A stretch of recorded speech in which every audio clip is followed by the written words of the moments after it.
Yeah. How are you? And welcome to another chit chat with the Chattering Magpie.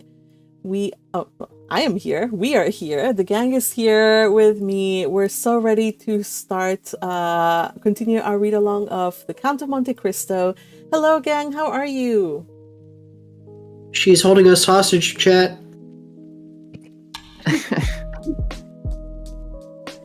Okay, can somebody please clear my name? I'm here waiting. I'm hearing a whole lot of assent to what I just said. I am disappointed. Nobody's gonna rise to my defense. We are here by choice. Right? How many choices we had, I'm not going to say. You definitely don't sound like you're forced to say this. Okay, may I remind you guys and everybody on the YouTube chat that everybody here is a paying supporter. So, I am holding nobody hostage. I am just here opening house and people are saying like, I am going to join her. So here they are. They're very, very forced to be here. Yes, you force us to pay you and then you force us to contribute to the read along. And then I force you to plug my channel for me. Yes. You see? It's like and subscribe and hit that bell. Wait, you guys, when I was join us here. When I was first starting, they accused this chit chats and stuff of being like personality cult. Is it now a personality cult? I mean, is it not? Are we not here because we like you? Oh no. I told the person. Yes, we totally like you. I told the person, like, how dare you? We're not here about personality. If there's a personality cult here, it's a Ferdinand. We are here as a Ferdinand cult. So I don't know. I don't know about that. I feel like you're the biggest Ferdinand fan here. So like, I don't know if that applies. So much of a fan that I constantly call you the Ferdinand simp. And you know what? Where are the lies? But I should hope that at least you guys do a nominal acquiescence to the fact that he's superior to everybody else. So there you go. I'm not agreeing with that. We're getting off track because we're not here to talk about a sensible book when we're here to read The Count of Monte Cristo. So I always have lots of fun with you guys, never a dull moment. And I love it that way. But we do have to get started. It is 1 o'clock and we also have a rather long chapter ahead of us. It's basically the equivalent of 2 chapters, so it's gonna be a long one. What chapter is it? We're reading chapter 5 today. Okay. Meanwhile, Yukihime gets sorted out. I am going to say hello to the people on the YouTube chat. Again, we have Teal as the #1 top fan right now at the moment. Says, so I survived the Ado concert, ready to read about marriage, which is what brings us together today. Marriage, that blessed arrangement, that dream within a... Sorry, you guys. Oh, yeah. That's a classic. Loving the Princess Bride reference. Yes, I am so excited. Unfortunately, well, we'll talk about marriages today. We'll talk about it later. No spoilers, but for those of us who have watched the movie or watched Wishbone or read Cliff's Notes, we know what's gonna happen. Yay is spamming, sort of. Just okay. Here's a haiku. I'm allowed to make a callback. Okay. Teal shares with us a haiku. Teal, would you care to read your haiku? Okay. Salted pink treasure. In a tin it waits quietly. Breakfast dreams begin. Aw. Yum. You guys are awesome. I love this chat, you guys. Thank you for sharing that little bit of what's that? Wittiness. I love it. I think also this morning somebody was about to snatch your not even snatch your crown, just try to pass to snatch the crown when they came up. Who was it? Fergie? I think he said that Benno's is something about Benno, and I was saying about his nose, so he said that it's Benno's. I don't know. That caught me by surprise, and I laughed out loud like an idiot. I thought that was funny. But no worries, nobody else can write haikus quite like you or has such a strong pun game as yourself. So, I mean, you guys are all welcome to try, but Teal definitely has that crown right now. Little Butterfly was also with us earlier this morning for the chit chat we had over on the other channel, but says, hi everyone, can't stay long, but I thought I'd stop by. I'm so glad you stopped by. How are you? If you're able to hop aboard and talk with us on the server. I know you're probably busy or working, but we'd love to have you. Let's see who else. Patrick is spamming. Yukihime is that here is with slander. us. I have not spammed at all. Do remember that if you spam, and we tried it out last time, if you spam and I decide to silence you or put you on timeout, YouTube will automatically delete all of the comments you made before that point. So yeah, I have power now, I guess. More power? Wow, what am I gonna do with so much unchecked power? More power makes me think of a certain Tim Allen TV show from back when I was a kid. Tool House. Was that Tool House? Home Improvement. Home Improvement. Yes, Home Improvement. Ha ha ha ha. So I remember that. Oh my goodness. I had a crush, or my friends had a crush, and we had a crush on Zachary Taylor Thomas, I think I imagine. I think that's his name. One of the sons. Yeah, Zachary Taylor Thomas. Oh my gosh, I can't believe I remember his name. I suck at celebrity names. So he was Pinocchio. That was a pretty good movie. I didn't watch it, but yeah. Also, Yukihime says, I slept a whole 8 hours last night so I can have a lot of energy now. Thank you for, joining us. I know it's late for you and you are amazing. Thank you for being here. And no, Fuji Petals. Fuji Petals Floating on River asks, is it canned salmon that is the pink treasure in a tin that wait? No, it is spam.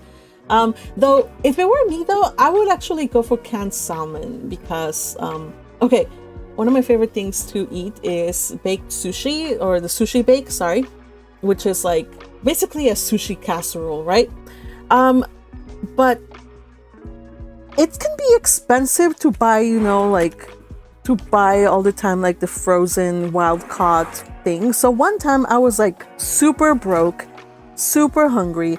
I had all the ingredients except for the salmon. So guess what I did? There was like a can of salmon in the pantry, and I went ahead and I did the sushi bake with that can of salmon.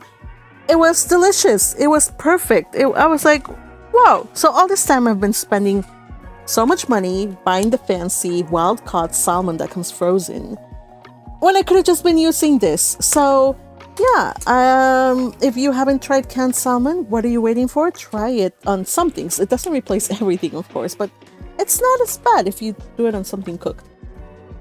It always strikes me as weird when people pronounce the L in the salmon.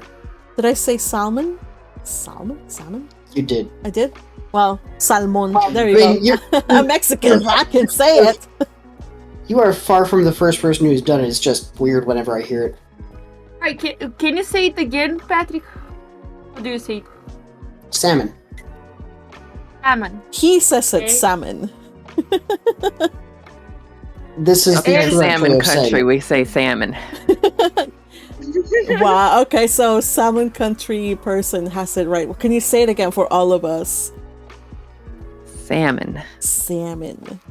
Salmon. Salmon. Salmon. Put a little country on it. Oh, okay. Salmon. Like that? Yeah. Hey, it's too similar to my own words, so I usually, even in English, I kind of end up saying someone a lot. Someone. That sounds like Spanish. Salmon. Yeah. Yep. But about the can, I don't like any of the canned fish. I mean, I eat them occasionally. It's like okay, but like I don't like the texture. I don't like the can. Like the texture that it gets. I actually like salmon, but when it's like raw or sushi.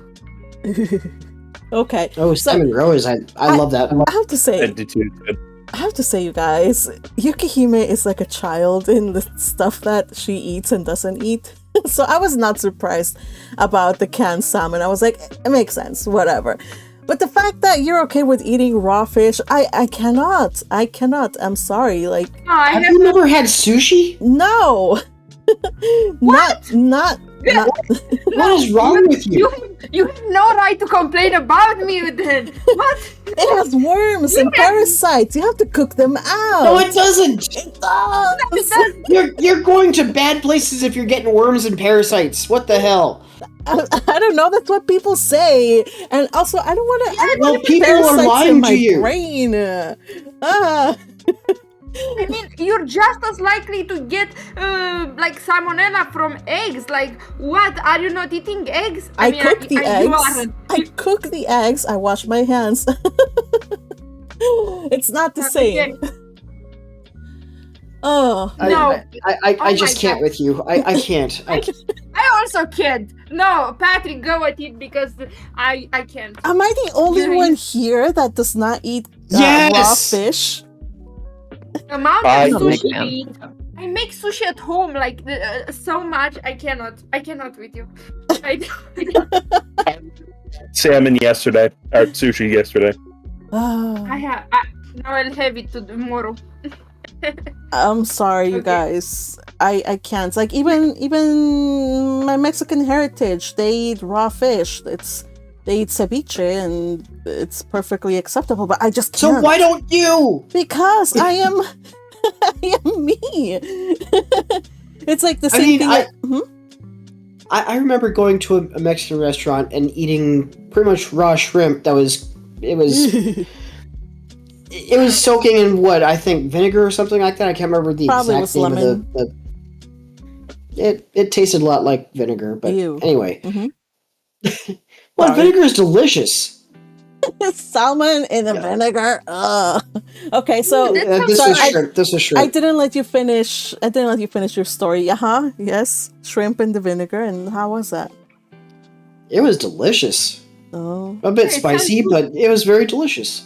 Oh, well.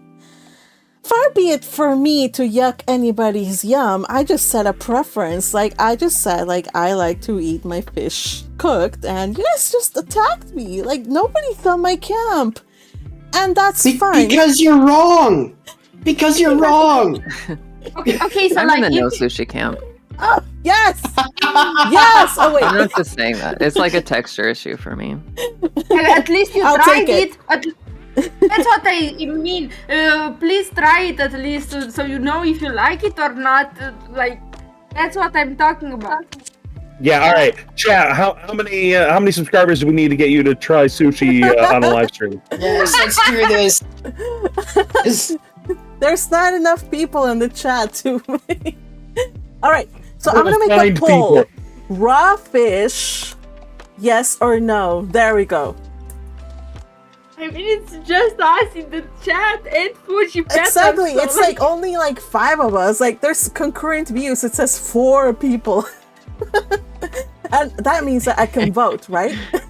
I can't vote. Blast in moderation. No. It's just me. I'm the only one holding the line. All right.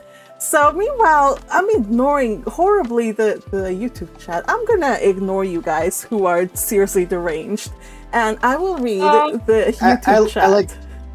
I like Fujipeto's. Mercury is delicious. Does anyone else like the taste of mercury? Yes. You know what? For that, just eat plenty of cilantro and chlorine or something. It's like some drops that you add to your water to bind heavy metals from your system. That's fine. What? At some point, says Patrick, Magpie is going to have to think about appointing a moderator. Are you applying for the job, Patrick? Because I think you'd be a lousy moderator.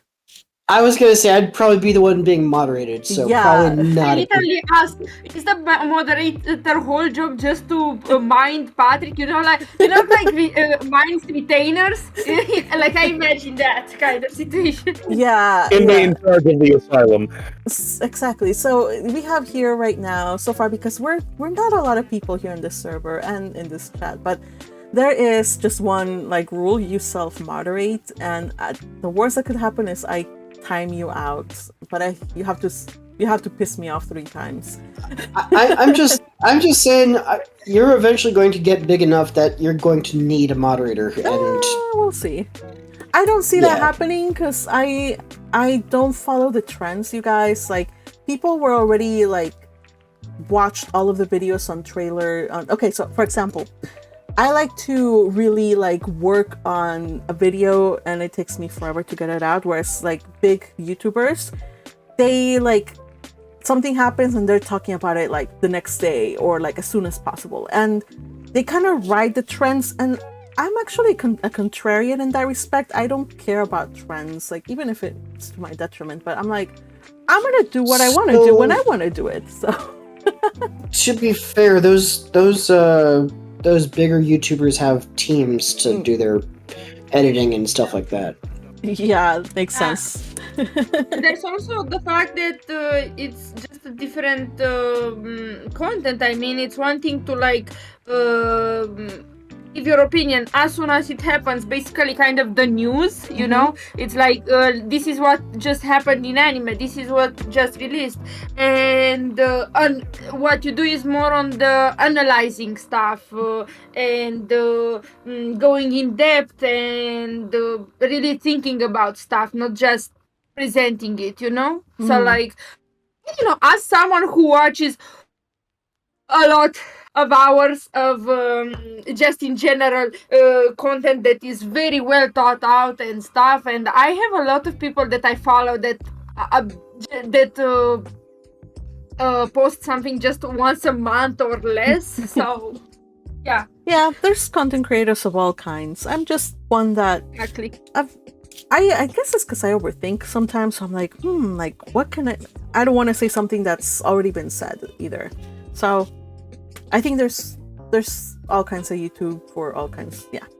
Anyway, you guys, it is 1:18 and we still haven't gotten to reading. We've had so much fun. So let's go. Yeah, we should go. Thank you, Fuji Pedals, for all of that talking. Rawfish is amazing. Teal has mercury poisoning from all the tuna. Don't worry, Teal. Me too, I think. All right. So, not citronella. What's the other? Cilantro and chlorophyll or something like that. Okay, let's do this. We're reading today chapter 5, and there's a lot of peeps in this one.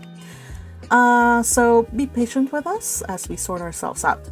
Chapter 5, it'll be Mercedes is going to be read by Teal, Father Louis by Ye, Gaspard Caderousse by Yukihime, Edmond Dantès is going to be Patrick, Danglars is going to be Ye, the Magistrate is also going to be Ye, Monsieur Pierre Morel is going to be Patrick, and Partygoers is going to be Teal, and Fernand is going to be Patrick, the single line of Fernand.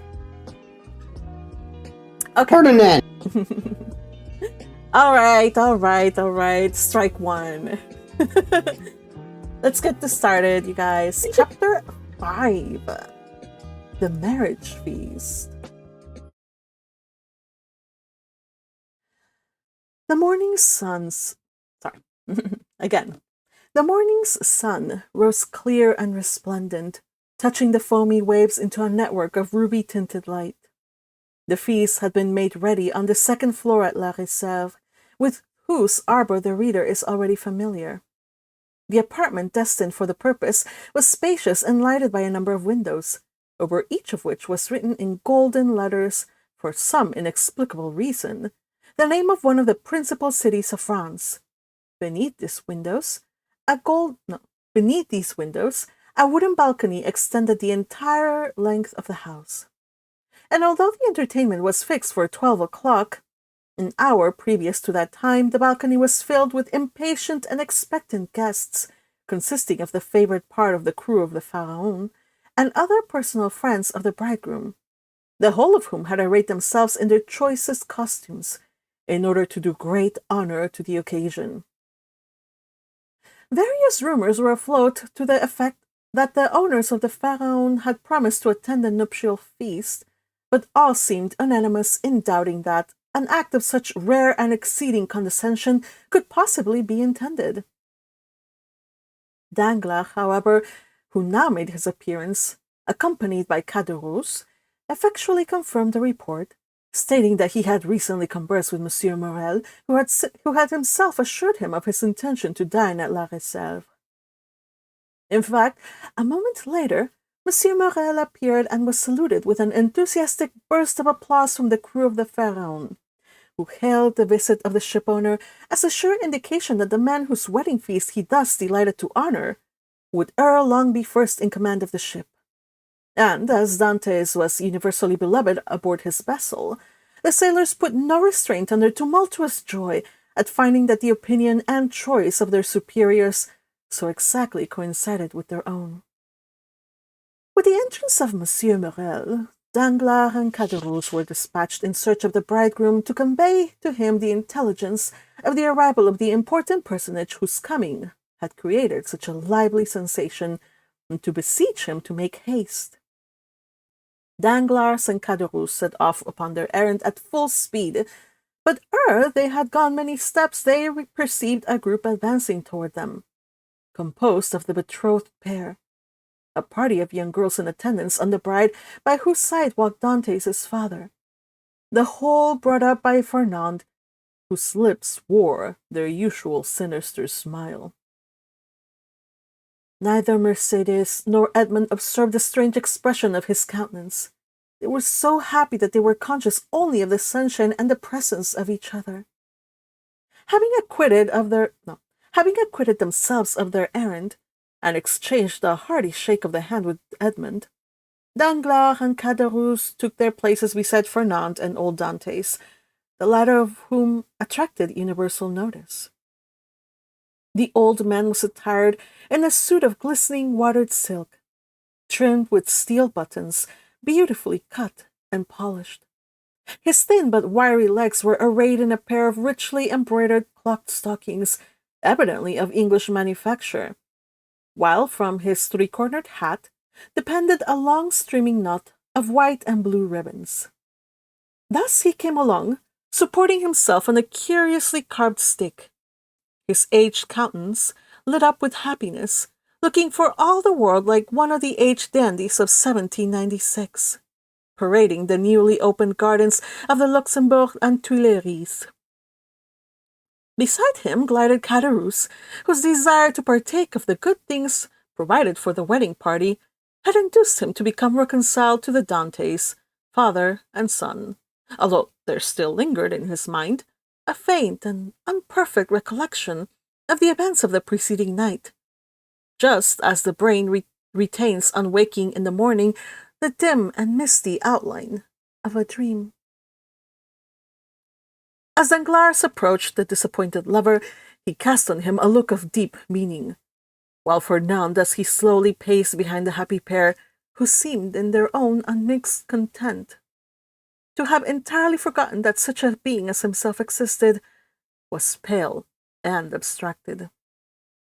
Occasionally, however, a deep flush would overspread his countenance, and a nervous contraction distort his features, while with an agitated and restless gaze he would glance in the direction of Marseille, like one who either anticipated or foresaw some great and important event. Dantès himself was simply but becomingly clad in the dress peculiar to the merchant service, a costume somewhat between a military and a civil garb, and with his fine countenance, radiant with joy and happiness, a more perfect specimen of manly beauty could scarcely be imagined. Lovely as the Greek girls of Cyprus or Chios, Mercédès boasted the same bright, flashing eyes of jet, and ripe, round coral lips. She moved with the light, free step of an Arlesian or an Andalusian. One more practiced in the arts of great cities would have hid her blushes beneath a veil, or at least have cast down her thickly fringed lashes so as to have concealed the liquid luster of her animated eyes.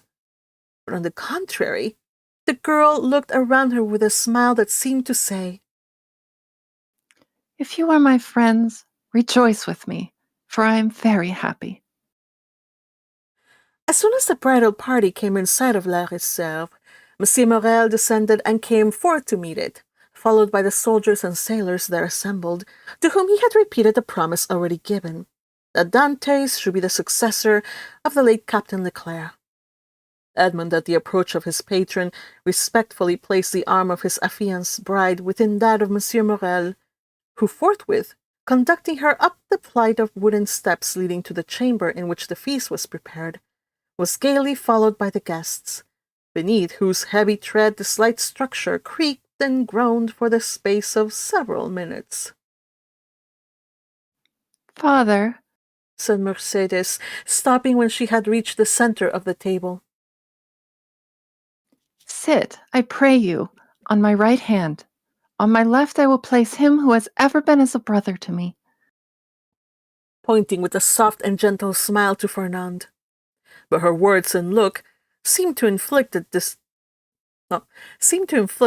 direst torture on him, for his lips became ghastly pale, and even beneath the dark hue of his complexion, the blood might be seen retreating as though some sudden pang drove it back to the heart. During this time, Dantès, at the opposite side of the table, had been occupied in similarly placing his most honored guests. Monsieur Morel was seated at his right hand, Danglars at his left, while at the sign from Edmond, the rest of the company ranged themselves as they found it most agreeable. Then they began to pass around the dusky, piquant Arlesian sausages and lobsters in their dazzling red cuirasses, prawns of large size and brilliant color, the echinus with its prickly outside and dainty morsel within, the clovis esteemed by the epicures of the south as more than rivaling the exquisite flavor of the oyster, north. All the delicacies, in fact, that are cast up by the wash of waters on the sandy beach, and styled by the graceful fishermen fruits of the sea. "A pretty silence, truly," said the old father of the bridegroom as he carried to his lips a glass of wine of the hue and brightness of the topaz, and which had just been placed before Mercedes herself. "Now, would anyone think that this room contained a happy, merry party who desires nothing better than to laugh and dance the hours away?" Sighed Caderousse. A man cannot always feel happy because he is about to be married. The truth is, replied Dantès, that I am too happy for noisy mirth. If that is what you meant by your observation, my worthy friend, you are right. Joy takes a strange effect at times. It seems to oppress us almost the same as sorrow. Danglars looked toward Fernand, whose excitable nature received and betrayed each fresh impression. "Why, what ails you?" he asked of Edmond. "Do you fear any approaching evil? I should say that you were the happiest man alive at this instant." And that is the very thing that alarms me, returned Dantès. Man does not appear to me to be intended to enjoy felicity so unmixed. Happiness is like the enchanted palaces we read of in our childhood, where fierce, fiery dragons defend the entrance and approach, the monsters of all shapes and kinds requiring to be overcome ere victory is ours. I own that I am lost in wonder to find myself promoted to an honor of which I feel myself unworthy, that of being the husband of Mercedes. Nay, nay! cried Caderousse, smiling. You have not attained that honor yet. Mercedes is not yet your wife. Just assume the tone and manner of a husband and see how she will remind you that your hour is not yet come. The bride blushed, while Fernand, restless and uneasy, seemed to start at every fresh sound, and from time to time wiped away the large drops of perspiration that gathered on his brow. Well, never mind that, neighbor Cateru. It is not worthwhile to contradict me for such a trifle as that. 'Tis true Mercedes is not actually my wife, but Added he, drawing out his watch. in an hour and a half she will be. A general exclamation of surprise ran round the table, with the exception of the elder Dantès, whose laugh displayed the still perfect beauty of his large white teeth. Mercedes looked pleased and gratified, while Fernand grasped the handle of his knife with a convulsive clutch. In an hour? Inquired Danglars, turning pale. How is that, my friend? Why, thus it is. Replied Dantès.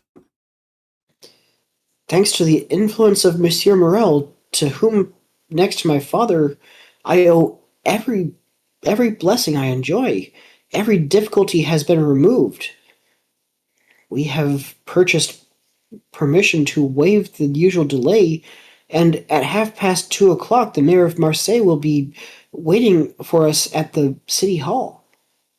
Now, as 1:15 has already struck, I do not consider I have asserted too much in saying that in an hour and 30 minutes Mercedes will become Madame Dantès. Fernand closed his eyes. A burning sensation passed across his brow, and he was compelled to support himself by the table to prevent his falling from his chair.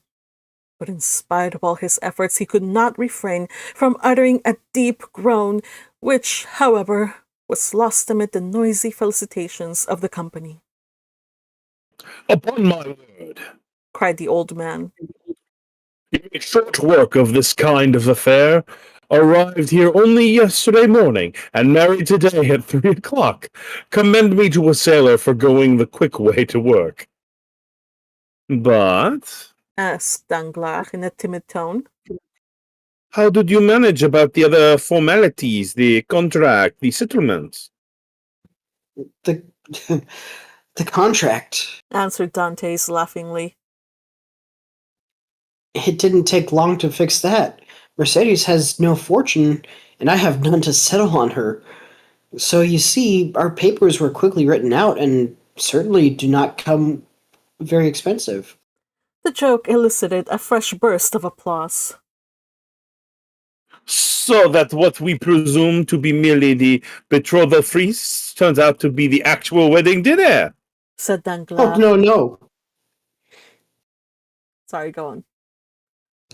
No. Answered Dantès. Don't imagine I'm going to put you off in that shabby manner. Tomorrow morning I start for Paris. 4 days to go and the same to return. With 1 day to discharge the commission entrusted to me, is all the time I shall be absent. I shall be back here by the 1st of March, and on the 2nd give my real marriage feast.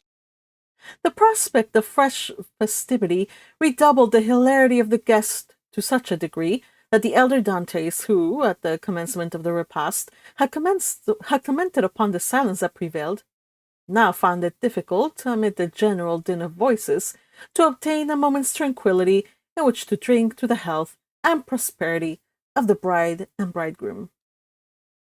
Dantès, perceiving the affectionate eagerness of his father, responded by a look of grateful pleasure, while Mercedes glanced at the clock and made an expressive gesture to Edmond. Around the table reigned that noisy hilarity which usually prevails at such a time among people sufficiently free from the demands of social position not to feel the trammels of etiquette, such as the commencement of the repast had not been able to seat themselves along according to their inclination, rose unceremoniously, and sought out more agreeable companions. Everybody talked at once without waiting for a reply, and each one seemed to be contented with expressing his or her own thoughts. Fernand's paleness appeared to have communicated itself to Danglars. As for Fernand himself, he seemed to be enduring the tortures of the damned. Unable to rest, he was among the first to quit the table, and as though seeking to avoid the hilarious mirth that rose in such deafening sounds, he continued in utter silence to pace the farther end of the salon. Caderousse approached him just as Danglars, whom Fernand seemed most anxious to avoid, had joined him in a corner of the room. "Upon my word," said Caderousse, from whose mind the friendly treatment of Dantès, united with the effect of the excellent wine he had partaken of, had effaced every feeling of envy or jealousy at Dantès' good fortune. "upon my word, Dantès is downright good fellow, and when I see him sitting there beside his pretty wife, that is so soon to be, I cannot help thinking it would have been a great pity to have served him that trick you were planning yesterday." Oh, there was no harm meant, answered Danglars. At first, I certainly did feel somewhat uneasy as to what Fernand might be tempted to do, but when I saw how completely he has mastered his feelings, even so far as to become one of his rival's attendants, I knew there was no further cause for apprehension. Caderousse looked full at Fernand. He was ghostly pale. Certainly, Continued Danglars. the sacrifice was no trifling one when the beauty of the bride is concerned. Upon my soul, the future captain of mine is a lucky dog. Gad, I only wish he would let me take his place. Shall we not set forth? Asked the sweet, silvery voice of Mercedes. 2 o'clock has just struck, and you know we are expected in a quarter of an hour. To be sure, to be sure, replied Dantès, eagerly quitting the table. Let us go directly. His words were re-echoed by the whole party with vociferous cheers. At this moment Danglars, who had been incessantly observing every change in Fernand's look and manner, saw him stagger and fall back, with an almost convulsive spasm, against the seat placed near one of the open windows. At the same instant his ear caught the sort of indistinct sound on the stairs, followed by the measured tread of soldiery, with the clanking of swords and military accoutrements. Then came a hum and a buzz, as of many voices, so as to deaden even the noisy mirth of the bridal party, among whom a vague feeling of curiosity and apprehension quelled every disposition to talk, and almost instantaneously the most death-like stillness prevailed. The sounds drew nearer. 3 blows were struck upon the panel of the door. The company looked at each other in consternation. I demand admittance, said a loud voice outside the room. in the name of the law. As no attempt was made to prevent it, the door was opened, and a magistrate, wearing his official scarf, presented himself, followed by 4 soldiers and a corporal. Uneasiness now yielded to the most extreme dread on the part of the present. May I venture to inquire the reason of this unexpected visit? said Monsieur Morel, addressing the magistrate, whom he evidently knew. There is doubtless some mistake easily explained. If it be so, replied the magistrate, upon every reparation being made, Meanwhile, I am the bearer of an order of arrest, and although I must reluctantly perform the task assigned to me, I must nevertheless be fulfilled. Who among the persons assembled answers to the name Edmond Dantès? Every eye was turned toward the young man who, in spite of the agitation he could not but feel, advanced with dignity and said in a firm voice, I am he. What is your pleasure with me? Edmond Dantès. replied the magistrate. I arrest you in the name of the law. Me? Repeated Edmond, slightly changing color. And wherefore, I pray? I cannot inform you, but you will be duly acquainted with the reasons that have rendered such a step necessary at the preliminary investigation. Monsieur Morel felt that further resistance or remonstrance was useless. He saw before him an officer delegated to enforce the law, and perfectly well knew that it would be as unavailing to seek pity from a magistrate decked with his official scarf as to address a petition to some cold marble effigy. Old Dantès, however, sprang forward. There are situations which the heart of a father or a mother cannot be made to understand. He prayed and supplicated in terms so moving that even the officer was touched, and, although firm in his duty, he kindly said, My worthy friend, let me beg of you to calm your apprehensions. Your son has probably neglected some prescribed form of attention in registering his cargo, and it is more than probable he'll be set at liberty directly. He has given the information required, whether touching the health of his crew or the value of his freight. What is the meaning of all this? inquired Caderousse frowningly of Danglars, who had assumed an air of utter surprise. How can I tell you? Replied he. I am, like yourself, utterly bewildered at all that is going on. I cannot in the least make out what this is about. Caderousse then looked around for Fernand, but he had disappeared. The scene of the previous night now came back to his mind with startling clearness. The painful catastrophe he had just witnessed appeared effectually to have rent away the veil with the intoxication of the evening before had raised between himself and his memory. So, Said he in a hoarse and choking voice to Danglars. is then, I suppose it is part of the trick you were concerting yesterday. All I can say is that if it be so, it's an ill turn, and well deserved to bring double evil on those who have projected it. Nonsense. Returned Danglars. I tell you again, I have nothing whatsoever to do with it.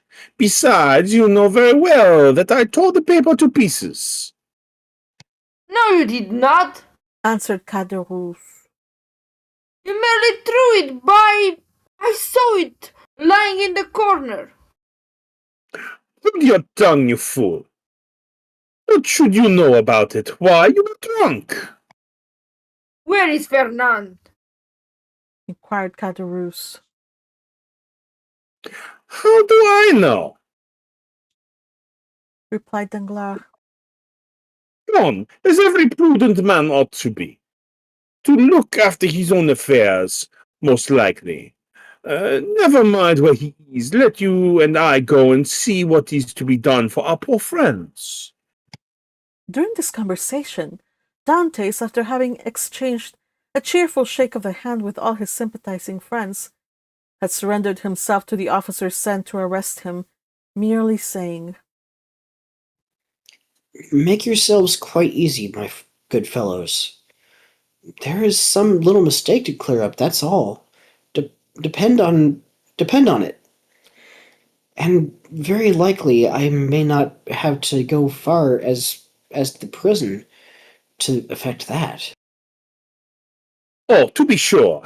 responded Danglars, who had now approached the group. Nothing more than a mistake. I feel quite certain. Dantès descended the staircase, preceded by the magistrate and followed by the soldiers. A carriage awaited him at the door. He got in, followed by 2 soldiers and the magistrate, and the vehicle drove off toward Marseille. Adieu, adieu, dearest Edmond.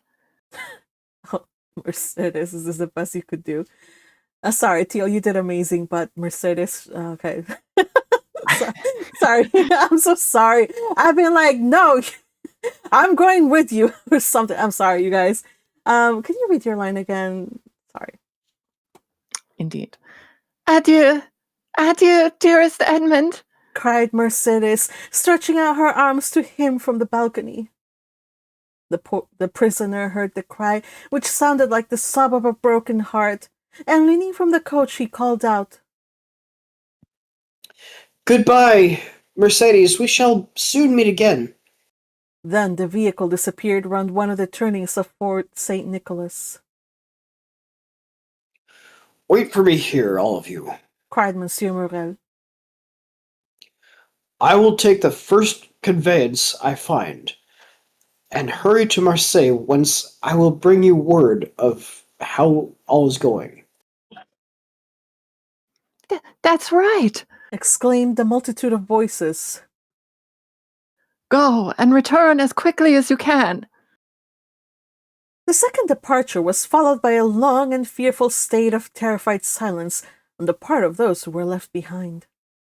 The old father and Mercedes remained for some time apart, each absorbed in their grief, but at length the 2 poor victims of the same blow raised their eyes, and with a simultaneous burst of feeling rushed into each other's arms.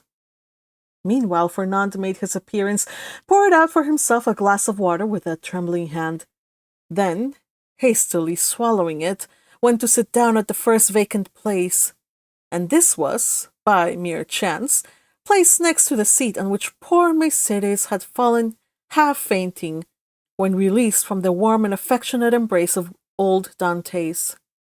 Instinctively, Fernand drew back his chair. He is the cause of all this misery. I am quite sure of it, whispered Caderousse, who had never taken his eyes off Fernand to Danglars. I don't think so, answered the other. He's too stupid to imagine such a scheme. I only hope the mischief will fall upon the head of whoever wrought it. You don't mention those who aided and abetted the deed, said Caderousse. Surely. Oh, sorry. Surely. answered Danglars. One cannot be held responsible for every chance arrow shot in the air. You can indeed, when the arrow lights point toward downward on somebody's head. Meantime, the subject of the arrest was being canvassed in every different form. What think you, Danglars? said one of the party, turning toward him. Of this event? Why, replied he. I think it is just possible Dantès may have detected some trifling article on board ship considered here as contraband. But how could he have done so without your knowledge, Danglars, since you are the ship's supercargo? Why, as for that, I could only know what I was told respecting the merchandise with which the vessel was laden. I know she was loaded with cotton, and that she took in her freight at Alexandria from Passet Warehouse, and at Simrin from Pascal's. That is all. I was obliged to know, and I beg I may not be asked for any further particulars. Now I recollect, said the afflicted old father. My poor boy told me yesterday he had got a small case of coffee and another of tobacco for me.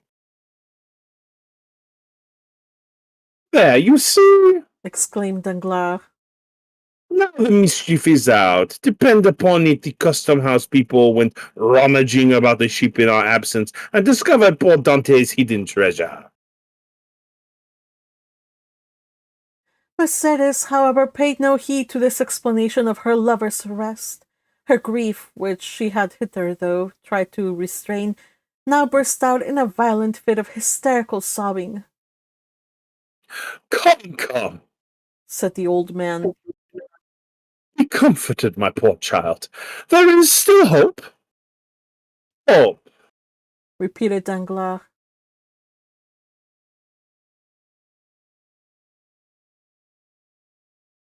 Patrick! Oh, right, that's me. I'm sorry. Your one line! Hope! faintly murmured Fernand, but the words seemed to die away on his pale, agitated lips, and a convulsive spasm passed over his countenance.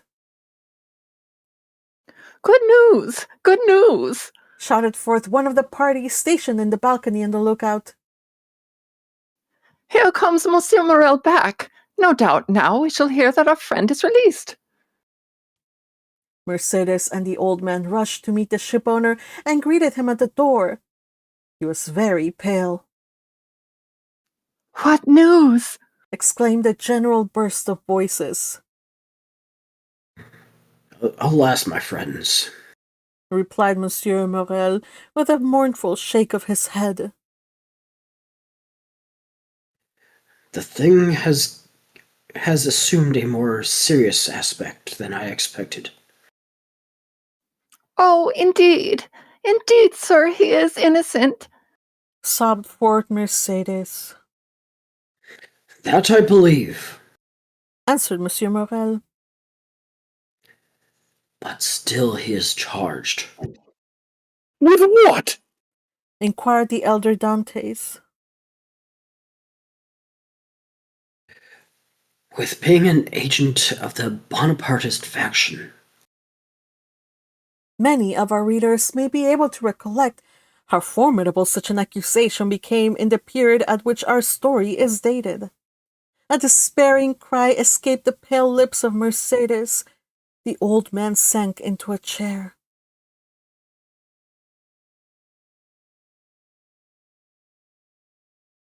Ah, the glass! whispered Caderousse. You have deceived me. The trick you spoke of last night has been played. But I cannot suffer a poor old man or an innocent girl to die of grief through your fault. I am determined to tell them all about it. Be silent, you simpleton, cried Danglars, grasping him by the arm. or I will not answer even for your own safety. Who can tell whether Dantès be innocent or guilty? The vessel did touch at Elba, where he quitted it, and passed a whole day in the island. Now, should any letters or other documents of a comprising character be found upon him, will it not be taken for granted that all who upheld him are his accomplices? With the rapid instinct of selfishness, Caderousse readily perceived the solidity of this mode of reasoning. He gazed doubtfully, wistfully, on Danglars, and then caution supplanted generosity. Suppose we wait a while and see what comes of it.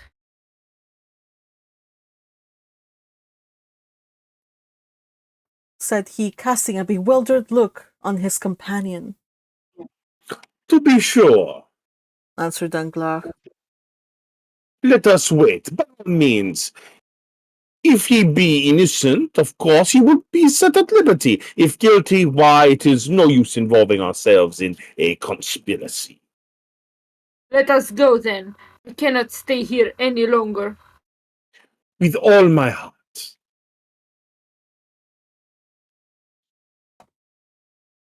Sorry, you guys, I'm having a little trouble on my end.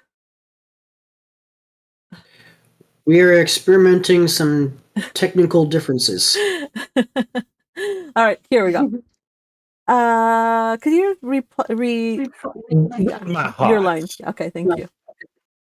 Replied Danglars, pleased to find the other so tractable. Let us take ourselves out of the way and leave things for the present to take their course. After the departure, Fernand, who had now again become the friend and protector of Mercedes, led the girl to her home, while some friends of Dantès conducted his father, nearly lifeless, to the Allées des Mehans. The rumor of Edmond's arrest as a Bonapartist agent was not slow in circulating throughout the city. Could you have credited such a thing, my dear Danglars? Asked Monsieur Morel, as on his return to the port for the purpose of gleaning fresh tidings of Dantès from Monsieur de Villefort, the assistant procurer, he overtook his supercargo and Caderousse. Could you have believed such a thing possible? Why, you know I told you. Replied Danglars. Did I consider the circumstances of his having anchored at the island of Elba as a very suspicious circumstance? And did you mention these suspicions to any persons besides myself? Certainly not. Returned Danglars, then added in a low whisper. You understand that, on account of your uncle, Monsieur Policar Morel, who served under the other government, and who does not altogether conceal what he thinks on the subject, you are strongly suspected of regretting the abdication of Napoleon. I should have feared to injure both Edmond and yourselves had I divulged my own apprehensions to a soul. I am too well aware that, though a subordinate like myself is bound to acquit the shipowner with everything that occurs, there are many things he ought most careful to conceal from all others. 'Tis well, Danglars, 'tis well. Replied Monsieur Morel. You are a worthy fellow. You are a worthy fellow. And I had already thought of your interests in the event of poor Edmond having become captain of the Pharaon. Is it possible you were so kind? Yes, indeed. I had previously inquired of Dantès what was his opinion of you, and if he should have any reluctance to continue you in your post, for somehow I had perceived a sort of coolness between you. And what was his reply? That he certainly did think you had given your offense in an affair which he merely referenced without entering into particulars, but that whoever possessed the good opinion and confidence of the ship owners would have his preference also. The hypocrite? Murmured Danglars. Poor Dantès. Said Caderousse. No one can deny his being a noble-hearted young fellow. But meanwhile, Continued Monsieur Morel. here is the Pharaon without a captain. Oh, Replied Danglars. since we cannot leave this port for the next 3 months, let us hope that ere the expiration of that period Dantès will be set at liberty. No doubt. But in the meantime, I am entirely at your service, Monsieur Morel. Answered Danglars.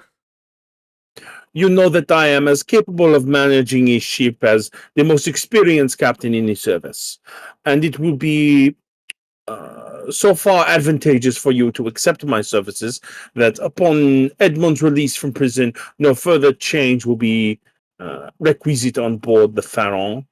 Then for Dantès and myself to each resume our respective posts. Thanks, Dankla.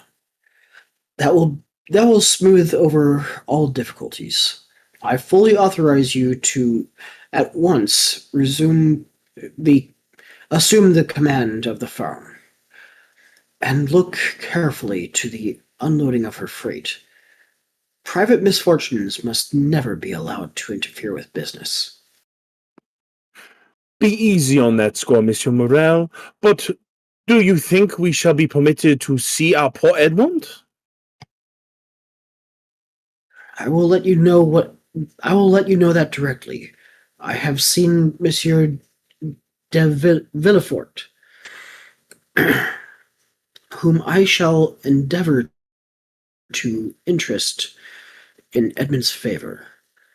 I am aware he is a furious royalist, but in spite of that, and of his being king's attorney, he is a man like ourselves, and I have fancied not a bad sort of one.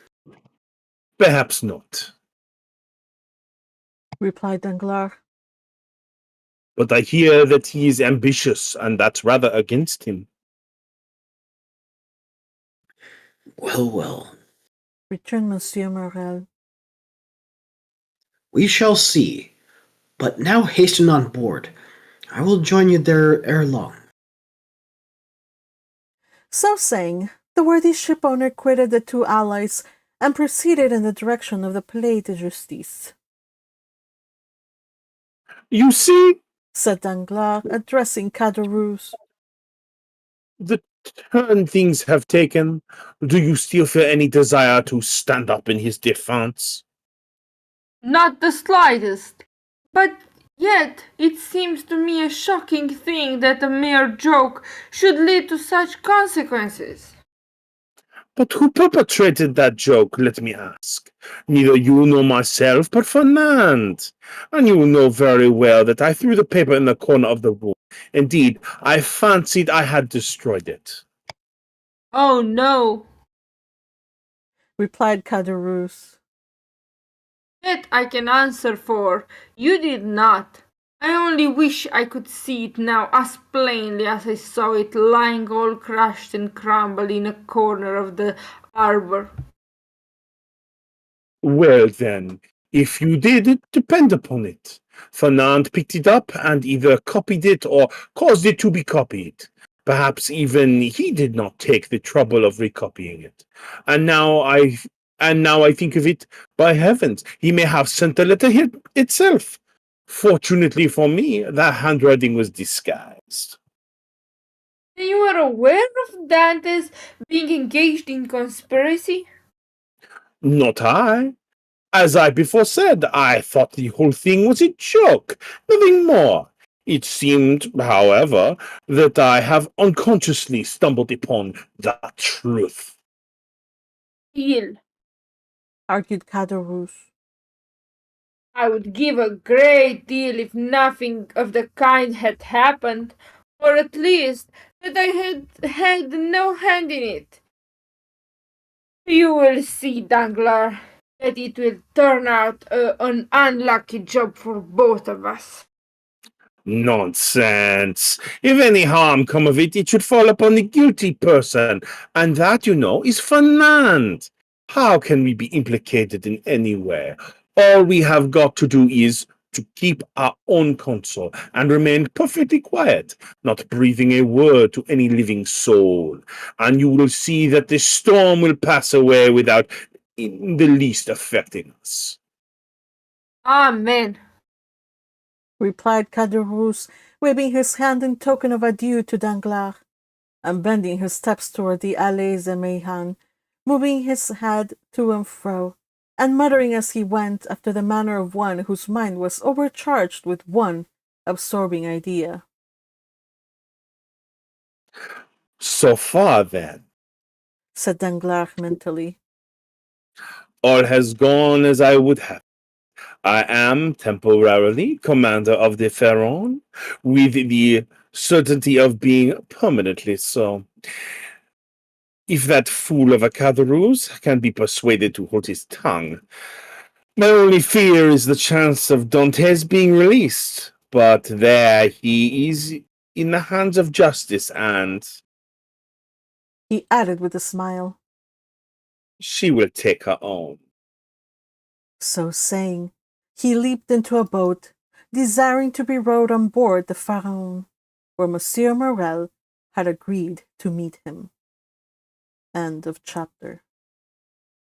You know, I'm starting to think this Danglars guy might be a villain. You don't say! What? He is a very villain. He is a black-hearted fiend. And Kateru is his hapless. Lucky, yeah. Yeah, that one. Yeah, he's the comic relief. I have to say, Yukihime reading him is such fun. Oh, yes. This chapter was not fun. He was having a little bit of a moral questions like, are we the bad guys? We are not the bad guys. We are the rightful man. Fernand is the one to suffer. Right? I do enjoy that meme though. Are we the baddies? We'll need to get images of Danglars and Shadowroos put onto that. The good thing is that we have, I like this version. We have images all, like, everywhere. I like it. Good job, Teal, for finding a good version that has images. Perhaps our resident meme lord, Sir Red Tempest, can use such images in future memes. Yeah, is Red Tempest with us? Is he among us for these? I know. I haven't seen him in the chat. Yeah, I haven't seen him either. So if you're there, we would appreciate memes. More memes. We demand more memes. Let's see. I do believe last time Crusher did make. I think he did like a little comic. Yeah, he situation. did a AI comic thing. But it was like spoilers, so maybe let me see if we can fish it out. By the way, you guys, I am sorry I had to break the immersion effect because I found Mercedes absolutely powerless, and I don't know if that was the more of the thing, but I feel like yeah, like she didn't seem as remorseful or like I will let you go, goodbye. Like no, what in the world? Okay, so maybe it's just me that's basing it all on like how like or like current day. I think every proper like wife or girlfriend or significant other will be like, no, I'm going with you all the way to like figure out like as far as you can go, right? maybe it's a difference in the culture from back then compared to now. Yeah. I mean, it was written in 1844. I know, but it still pissed me off. I'm like, also, come on, girl. He's arrested. Like, how exactly do you expect her to like follow? Like, he is arrested. Yeah, they wouldn't let her onto the carriage or anything. Yeah. It seems like Magpie has similar issues with certain other characters that we've read. Well, who have I read? Whatever. Mercedes should have chased after the carriage in her Mercedes. I think so. I think like a Mercedes, right? I do believe that they are setting this up as, maybe this is why Mercedes was one of the betrayers, so maybe this is why he's going to count her as well, spoileries. Maybe Mercedes will try later to cause the law to bend. I hope so, or maybe. I don't know. Damn it. You missed the pun. I did? You missed the pun. The bends. Oh. The law to bends. Oh, okay. You guys are too witty for me. I'm just a common little bird brain. And this is why we call you the Chattering Magpie. Am I not lucky that I have so many intelligent and witty people around me? I don't know what you're talking about. I'm definitely not one of them. Okay, so let's talk about this chapter. So I know I had my little hissy fit about Mercedes being absolutely useless, but is there anything else that you guys want to talk about or mention or just point out? Danglars is an asshole, and he definitely likes to use people in his own advancement. How dare you? So, for the villain in one of the most classic beloved books out there, he certainly is. He is definitely living up to it. He's vile, and I love him. I have a question. Mm-hmm. Do you guys think when he heard that Edmond had no problem with him continuing aboard the Pharaon that he had any pang of conscience? I think he did. I don't know. He definitely seems very devoid of conscience. True. Well, at least it touches upon something that he was afraid of. He thought that he was going to be totally replaced. So he's like, so it wasn't gonna happen. So I think it was not quite super remorseful, but definitely he was like, oh, well, I guess I don't know. I kind of feel like there was a little bit like he was like, oh, but then you can just double down on once you know you did something bad. You're like, well, there's no going for it. Might as well just continue. I don't know. I don't know. It seemed like his greatest fear was that his accomplices would implicate him in his own crime. Maybe I'm just being too optimistic about people. What do you think, Teal? Has that changed for you ever in your reads?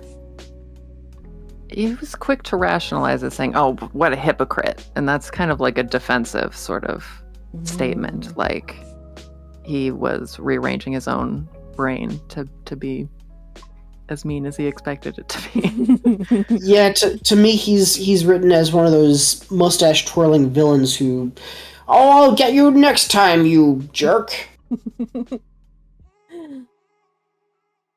I'm actually looking at the... I'm looking at the AI comic. Dantès and Mercedes are wet. They both have a veil. Oh, boy. The gendarme Eye wedding feast. right? AI is definitely not it's not without its flaws. The gendarme arrests Dantès, and then the wedding feast, and then I promise you, Fernand, you will help him, will you not? Maybe this is something from another chapter. Who knows? No, not Fernand. Fair hand. Oh, Fernand. Fernand. Oh yeah, you gotta love these. These Also, AIs. Edmond also wearing a veil in the first panel. Yes, that's why I was laughing, because he's wearing a veil. He also seems to have a very feminine hairstyle. But then they fix it in the second, third, and look at the face of the ladies in the wedding feast at the table. And we have a cyclops also in there. Standing. Is that Mercedes? No. Anyway, there's a one-eyed lady. I do see the cyclops. Sorry. It's not that we're hating. You guys see the cyclops now? There we go. I'm showing it to the YouTube peeps. AI art is very easy to hate on. All right, folks. So thank you for sharing your creations, I guess. Or generations. I don't think it's a creation. It's a generation. All right. We have... this is a rather longish chapter. So we're only gonna read this one, of course. But we will catch up next week. I don't know if we'll be reading 2 or 3, but so far we have probably the possibility, maybe Dantès will be released. They're still open, like it's still up in the air, you know, because Monsieur Morel is still going to go and talk to his associate, right? But what did he say about the associate? About the other partner? Seemed to be ambitious. Mm-hmm. And what about his political leanings? Do you think he will sympathize with the cause? We'll just have to find out. Mm-hmm. It did seem a little bit that Danglars was cautioning Monsieur Morel about his familial leanings. Yes. His uncle is a Bonapartist, or at least he was on the side of them before his exile, and he himself wasn't necessarily a staunch royalist. Yeah, I'm glad you caught that.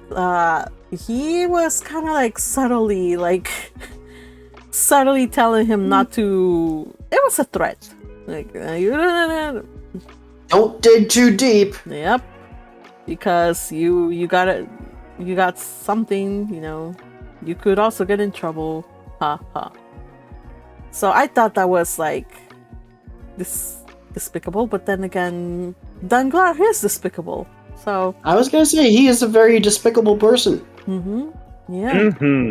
And I'm feeling like a certain cat from Hanna-Barbera cartoons. You're despicable. Well. Cat. Yeah, Sylvester. Oh. I remember him. I remember him. I feel like I'm aging myself here. So don't worry, I also grew up with them, even though they were already old. For my part, You're not helping me. You're not helping me. I watched Don't them worry, in my Spanish. parents love them.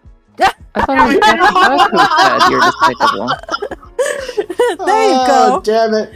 No, Patrick, I probably should say that a lot of the stuff is I watched in Spanish, so the little lisping thing didn't apply for me because, yeah, it was a different voice. Yeah, I do kind of wonder how that sounded in Spanish compared to English. All the weird ways they were speaking. Well, Spanish dub. So Yukihime, did you hear it in Hungarian or? Wait, what? What was the question? Oh my god, I can't hear anything. Hello? Hello? Oh no! Yukihime! We've lost her! Yuki! Is she gone? I don't know, maybe. I think she's lost audio, so she can talk, but we can't hear her. Aww. Okay, I fixed my sound. Hello. Yay! You're back. The Bluetooth headphones just connected out of the random while sitting there. Oh. I love technology. Okay. So like, did they not translate like in Spanish like the weird ways they were speaking in like old cartoons? Like the lisp. Probably. I just don't remember because I must have been like maybe 5 years old or a little. Yeah, I don't remember. Those are like the cartoons that I used to watch. I'm kind of wondering how that would translate to Spanish though, because I don't know how a lisp would sound in basically Spanish. you speak. So we have Latin American Spanish, and then you have Spain Spanish, European Spanish. Yeah, and that's basically what it is. You got a lisp, and it's annoying as hell. But that's just my opinion. But yeah, it sounds interesting. Yeah, if you listen to like Spanish from Spain, they have like that little lisping thing. Yeah. Like, oye amigo, ¿cómo estás? Or something like that. I don't know. I've heard that before. Yeah, because the Spanish, so from my perspective, Spanish uses a lot of the sound S And then in European Spanish, all of those s's are replaced with as in like the English the. Yep. You know Yep. that sound. Yeah. So it's interesting. We have here a lot of people where they don't really say either the R or the S. They don't really say it because they can't. See, Teal is calling me out for my mixing up of catchphrases. oh, it's Daffy Duck. Yeah, so Sylvester was Oh. suffering succotash. It's also Looney Tunes, not Wait. Hanna-Barbera. But, you know, What? that's fine. I thought Sylvester was Hanna-Barbera. Yeah. No. No, it's Looney Tunes. All right, Scooby-Doo. I'm Scooby-Doo sorry. is Hanna-Barbera. I don't understand how you could translate suffering succotash to Spanish. Isn't there a Spanish word for succotash? What is succotash? It's like a food, I think. Oh, That's I honestly don't know what succotash is. no food I've ever had. It's probably just a bit of slang that he said. It's a dish. It is? Yep. All right. Oh, of course. Teal is our food connoisseur. Yeah, Not it that I've seems ever to be made a it. mix of vegetables. I just googled it. Yep. It's British food, which means it's it's Algonquin food. What? Yeah, definitely have never tried it, but okay. Now I know. One day I'll maybe Learn try something some new every day. succotash. Yeah, it looks like Mexican food a little. Oh, I'll have to check Yes, it out. but it was adopted by the British, which means it has no flavor. Yeah. You know, Not that when is we the Brits weirdest got a hold thing. of it. That is the weirdest thing. The British, they took the spices from all over the world and never ever used them. It's true. I know the joke. Conquered the world for spices, didn't want them. I mean, what beats salt? They wanted salt, they wanted pepper. I guess we can give them that. Herbs, tarragon. I guess Have you heard of salt? Just salt. vinegar and salt. I think that's their spice. Hey, salt is delicious on watermelon and corn. Yeah. Salt is delicious as part of many things. Yeah, it is. It's Exactly. Yeah, there is no food without salt. And it's only a shame that Britain doesn't have access to salt. Yes. The Actually, island no. that's surrounded by salt water. Yes, the North Atlantic island that doesn't have access to salt. Sure, okay. As you Right. can see, everybody listening in, we're very opinionated and very food is very Very important sarcastic. here. Very important here. We talk about very deep issues as well. Oh, I just wanted to make fun of the British. Yeah, I either know. way. I'm glad we don't have British people here. Usually we have Time Lord. We used to have Time Lord boy here, but I don't know where he's at. What, you're forgetting about I'm okay Babbitt? with their anti-British sentiment. Huh? Do you think it's We because keep making fun of the Brits. I know, but he's not. We keep making fun of him because they're not here. I would be far more gentler if. I mean, if Noemi was here, I'd be making fun of the French. Oh, poor Noemi. I wouldn't make fun of the French. They at least had the good senses to cut off their king's head. Damn. Which makes them much. Oh, all right, you guys. So we kind of digress, but I had a lot of fun in this one, and I have to get going. So we're gonna have to wrap it up. I think we had. Let's see. Let me look for my paper. I want to thank the following folks who read Chapter 5. We had Mercedes, read by Teal. Father Louis, read by Ye. By the way, good job in making different voices. There were times where they would speak one after another. Yay. We had Father Louis. Funny voices is what I do. Also, I posted a meme. Oh, okay. Yeah, I try to make funny voices and I just sound the same. All right, let me see the meme. The meme. Where's the meme? Chat. Voice chat. Here we go. Zamim. Danglars, are we the best? Good one. Yes. It had to be done when Tempest wasn't here. Good job.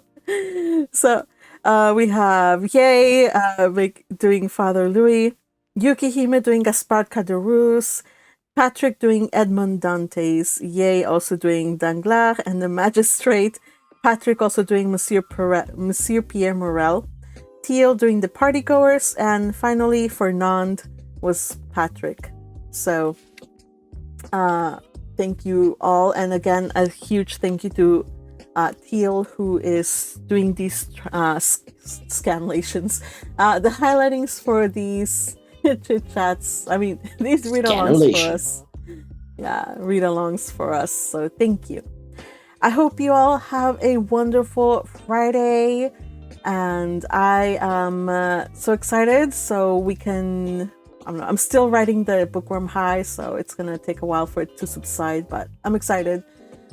We'll see you on Wednesday, or if you are part of the gang, on Sunday for our usual anime watch parties. We're continuing with Anne Shirley. Last time we actually started some animes that came new to the season, but we probably are going to just continue on our A Sensible Bookworm watch party after Anne Shirley. So do join us if you're able to.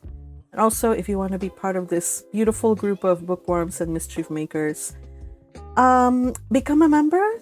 Just go to my other channel.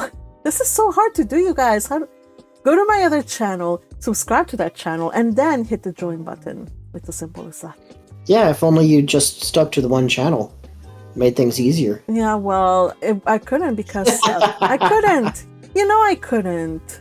Yes, you could. I could not. People would have been like, I hate what she's doing. She's reading by herself and whatnot. Look. Anytime a channel decides to grow and go from whatever they started off with, there is some growing pains. Yeah, but that's just part. That's just part of the whole content creation thing.